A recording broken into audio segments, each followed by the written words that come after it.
Varume vamunoti vanohura, varume havahuri. Hakuna murume unoita chihure. Hakutorina chihure kuvarume. Asi kuti chiripo ndechekuti varume vanonyenga. Pane musiyano wokunyenga nekuhura.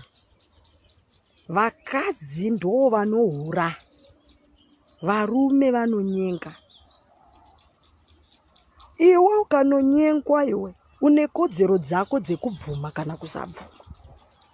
Ukazoona abvuma achinatsoziva kuti uyu murume ndewomuridzi kureva kuti ndiwe hure kana kuti ndopfambi.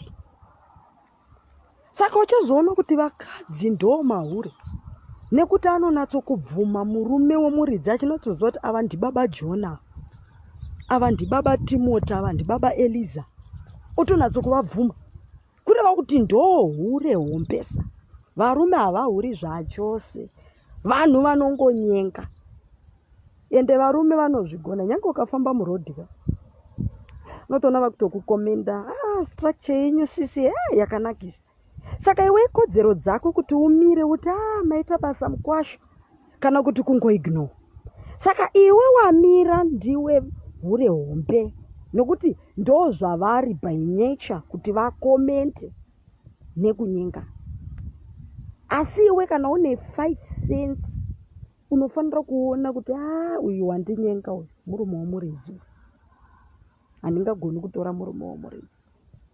Saka uchazoona kuti chifambi chamunoti varume vanohura, hakuna murume unohura. Vakadzi ndo mahure. Varume vakatozvagwa by nature naMwari kuti ikodzero dzavo dzokuti vanyenge, uye ikodzero dzavo dzokuti vatokomenda. Vanogona kutokomenda, dhirezi ramakapfeka rakakushepai amai, ndafarira hesiteyo yenyu iri musoro. Iwe kana uri munhu ane 5 cents, kana uri munhu anoziva zvaari kuda, unongopfuura uchiinda. Asi kana uri munhu uri pambi, unopay attention, wotarira kwavari, woti ishuwa here mukwasha, ishuwa here mogarepi, iwe ndowakuda kutoziva zvakanyanya. Saka uchazoona kuti pambi kana kuti mahure vakadzi ndo mahure. Izvi ukatarira nyange vanenge vakamira murodhi kumaraundi 11 kana 12 usiku vachizama kuda kuektira mota dzemalights nemalights paanotocha kudai, hauwani varume vakamira murodhi, memune vakadzi. Saka wai muchiti varume vanohura? Hauwani murume akamira murodhi. Vakadzi ndo vanenge vakamira vakapfeka zvakashama, vakapfeka zvimini, vakapfeka zvakasiyana siyana, vakapfeka zviguvhauti usiku vachitaimira varume vanenge vachidhiraivha mota. Saka uchazondiudza, saka chindiudza kuti varume vamunoti vanohura papi? Nekuti imi vakadzi timunoenda, hauwani murume anenge akapfeka kana chinhingi achiektira mukadzi. Vakadzi ndo vanoektira varume, kukotamisa chiuno kuti aona murume waanoda, ochinja structure, osumudza chiuno choenda mudenga, osumudza chest yoenda mberi, osumudzira mazamo kumagadzirisa mbra. Vakadzi vanodaro. Saka chihure chiri muvakadzi kwete muvarume. Saka uchazoona kuti mamarriages evanhukadzi haafi akanaka, nekuti ndimunokuvadzana pachenyu, ndimunorarana pachenyu. Hakusi kuti murume wako unohura, murume wako hatopohurikana, asi kuti murume wako unonyenga.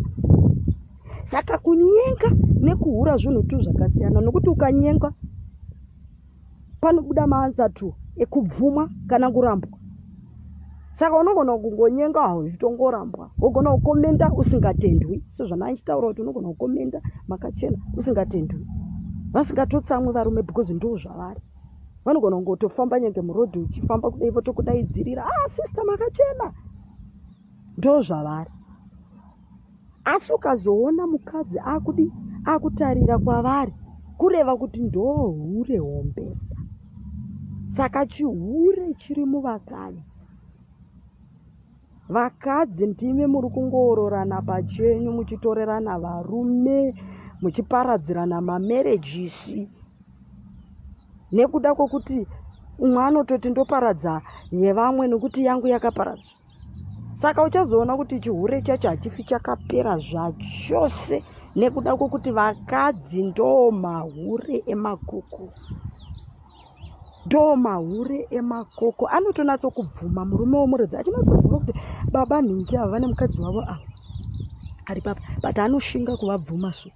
Achinatsoziva kuti baba nhingi ava mukadzi wavo totoshanda naye, agoshinga kumubvuma achinatsoziva mukadzi wacho.